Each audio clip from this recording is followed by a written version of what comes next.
నమస్తే అన్న అందరికీ నమస్కారం. కువైట్ నుంచి ఇండియాకు విమానాలు ప్రారంభమైన తర్వాత వయా సౌదీ అరేబియా ద్వారా విమానాలు ప్రారంభమైన తర్వాత జజీరా ఎయిర్వేస్ కీలక ప్రకటన చేసింది. ప్రస్తుతం కువైట్ నుంచి ఇండియాకు విమానాలు నడుపుతూ ఉన్నాము. అలాగే విమానాలలో సురక్షితంగా ప్రయాణికులను వాళ్ళ యొక్క గమ్యస్థానాలకు చేరుస్తూ ఉన్నామని చెప్పేసి జజీరా ఎయిర్వేస్ తెలిపింది. ప్రజలను, వారి కుటుంబాలు మరియు ప్రియమైన వారిని తిరిగి కలుసుకునేందుకు జజీరా ఎయిర్వేస్ తన నెట్వర్క్ అంతటా మరిన్ని విమానాలు మరియు మరిన్ని గమ్యస్థానాలతో సామర్థ్యాన్ని పెంచుతూ ఉన్నట్లు ప్రకటించింది.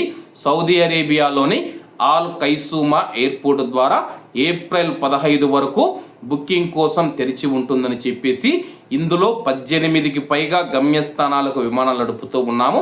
ఈ సంవత్సరం ఈ ప్రాంతం అంతటా ఈద్ పండుగను అసాధారణ పరిస్థితులలో ప్రజలు జరుపుకున్నారు.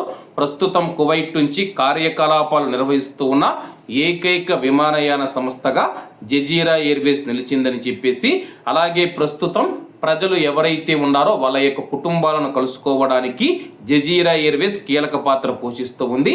కుటుంబాలను తిరిగి కలపడం, ప్రజలు తమ జీవితాలకు తిరిగి తీసుకురావడానికి వీలు కల్పించడం, అత్యంత అవసరమైన సమయంలో నిత్యవసర ప్రయాణాలకు మద్దతు ఇవ్వడం వంటివి చేస్తూ ఉంది. పెరిగిన డిమాండ్కు ప్రతిస్పందనగా మనం చూసుకుంటే మరిన్ని విమానాలు నడుపుతూ ఉంది. అలాగే కువైట్ నుంచి మనం చూసుకుంటే కానీ సౌదీ అరేబియాలోని ఆల్ ఖైసూమా ఎయిర్పోర్ట్కు చేరుకున్న తర్వాత అక్కడి నుంచి జజీరా ఎయిర్వేస్ మనం చూసుకుంటే చెన్నై, బెంగళూరు, హైదరాబాదు, కొచ్చి, ముంబై, ఢిల్లీ విమానాశ్రయాలకు మనం చూసుకుంటే విమానాలు నడుపుతూ ఉంది. అంటే భారతదేశంలోని 6 ఎయిర్పోర్ట్లకు 6 ప్రధాన నగరాలకు మనం చూసుకుంటే కానీ ఈ యొక్క విమానాలు నడుస్తూ ఉన్నాయి.